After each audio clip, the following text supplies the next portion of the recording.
Hello students, welcome back to Nooraksh classes. So हम आज से स्टार्ट करने जा रहे हैं DSSB के लिए, जो हमारा सेकेंड पेपर है, जिसमें पैडागोजी आती है, चाइल्ड डेवलपमेंट आता है, टीचिंग एप्टीट्यूड आता है। ये सारे टॉपिक्स हम इस सीरीज़ में कवर करेंगे, टॉपिक वाइज कवर करेंगे। ओके, तो सबसे पहले हम स्टार्ट करने जा रहे हैं कि एजुकेशन सिस्टम किस तरह से हमारे इंडिया में ग्रो हुआ, प्राचीन कैसा था, मॉडर्न कैसा है। ये सारी चीज़ें स्टेप बाय स्टेप करते जाएंगे। कौन कौन से प्रोग्राम्स आए एजुकेशन को अच्छा करने के लिए, ये सारी चीज़ों पे हम बात करेंगे। तो सबसे पहले प्राचीन भारत की शिक्षा व्यवस्था की बात करते हैं। तो सबसे पहला जो है वैदिक कालीन शिक्षा। आपको डेट्स नहीं याद रखनी है, बट मेन टॉपिक याद रखना है कि किसके बारे में बात की जा रही है। देखिए, वैदिक कालीन शिक्षा की क्या विशेषताएं थी, उसकी हम बात करें तो शिक्षा कैसी थी, गुरुकुल प्रणाली पर आधारित थी वैदिक कालीन। ठीक है, इसका उद्देश्य क्या था, नैतिक, आध्यात्मिक, शारीरिक और बौद्धिक विकास करना। बच्चों का हर तरह से विकास करना, भले वो नैतिक हो, आध्यात्मिक हो, शारीरिक हो, बौद्धिक हो। ठीक है, माध्यम क्या था शिक्षा का, संस्कृत भाषा थी। शिक्षक को गुरु, आचार्य, छात्र के शिष्य कहा जाता था। अच्छा, जो शिक्षा थी ना, वो शिक्षक केंद्रित थी। मतलब आज जो हमारी शिक्षा है वो बाल केंद्रित है, स्टूडेंट पे आधारित है, पर पहले जो शिक्षा होती थी वो शिक्षक केंद्रित, मतलब टीचर सेंट्रलाइज्ड होता था उसमें। शिक्षा कैसी होती थी, निशुल्क होती थी, गुरु शिष्य परंपरा पर आधारित थी।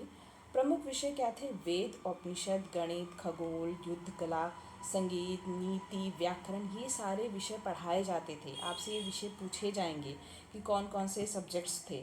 तो वेद पढ़ाए जाते थे, उपनिषद पढ़ाए जाते थे, गणित पढ़ाया जाता था, खगोल मतलब ज्योग्राफी पढ़ाया जाता था, युद्ध कला पढ़ाई जाती थी, संगीत, नीति और व्याकरण। ठीक है, ये सब पढ़ाए जाते थे। मुख्य लक्ष्य क्या था इस शिक्षा का, चरित्र का निर्माण करना, आत्म संयम बनाना, सत्य और धर्म पालन, ये इसके मूल्य उद्देश्य थे।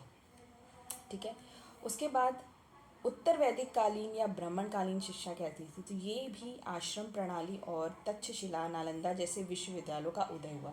आपसे पूछा जा सकता है कि तक्षशिला, नालंदा विश्वविद्यालय किस काल के हैं, तो ये उत्तर वैदिक काल की शिक्षा प्रणाली के अंतर्गत आते हैं। ठीक है, वैसे तो वैदिक काल के अंदर ही पूछ लिया जा सकता है, लेकिन अगर आपको कंफ्यूज करना हुआ तो वो उत्तर वैदिक काल और साथ साथ में वैदिक कालीन दोनों दे सकता है।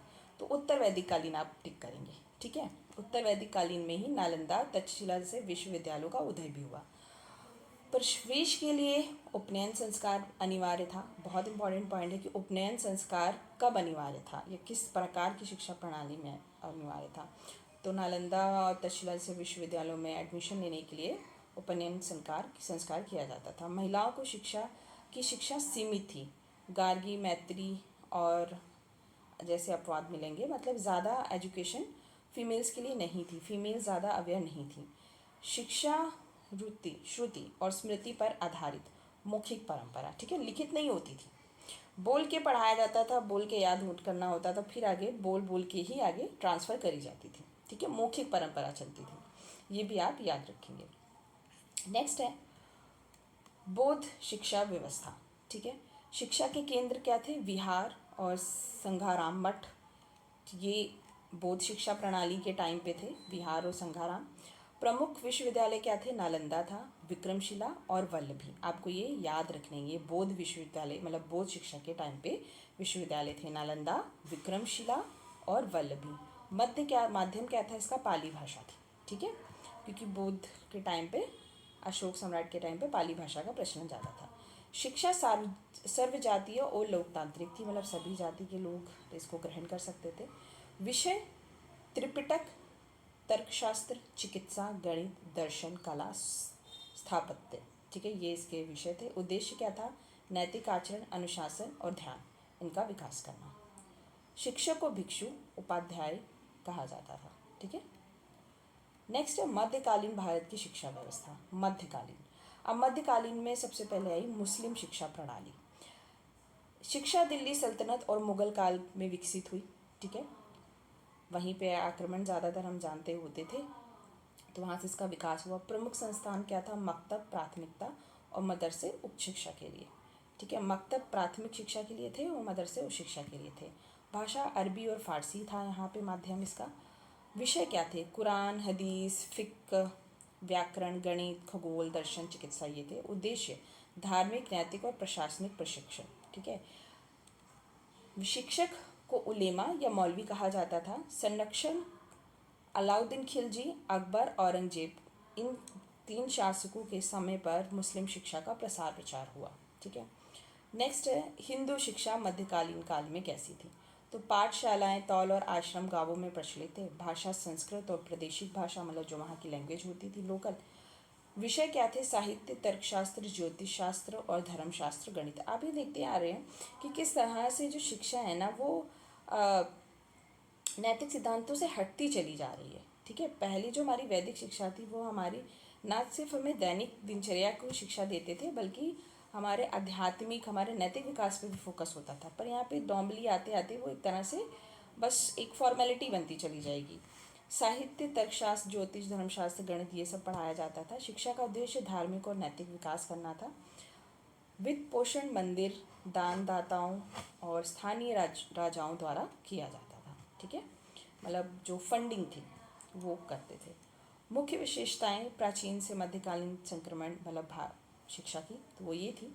शिक्षा का रूप मौखिक से संस्थागत हुआ। पहले मौखिक चलता था, उसके बाद धीरे धीरे लिखित आने लगी। भाषा परिवर्तन कैसे हुआ? पहले संस्कृत भाषा थी, फिर अशोक काल में पाली चली, फिर उसके बाद फारसी हो गई। शिक्षा में धार्मिकता के साथ व्यवहारिकता भी आई। महिलाओं की शिक्षा में कमी आई। ठीक है। राज्य के संरक्षण बढ़ा। उद्देश्य नैतिक, धार्मिक, प्रशासनिक और बौद्धिक विकास था। अब DSSP के रिगार्डिंग कुछ इंपॉर्टेंट क्वेश्चन यहाँ से आपसे पूछे जा सकते हैं। पहला है तक्षशिला विश्व की प्रथम विश्वविद्यालय। ठीक है। विश्व का प्रथम विश्वविद्यालय कौन सा है? तक्षशिला है। नालंदा प्रसिद्ध बौद्ध शिक्षा केंद्र था। ठीक है। आपको ये नाम याद रखने हैं, बहुत इंपॉर्टेंट है। मकतब और मदरसा मुस्लिम शिक्षा संस्थान के टाइम पे आया था। मुख्य भाषाएं संस्कृत, पाली, अरबी और फारसी रही है। मुख्य शासक कौन रहे हैं? अशोक। बौद्ध टाइम पे जो प्रसार हुआ, हर्षवर्धन, अकबर, ये शिक्षा के समर्थक रहे हैं।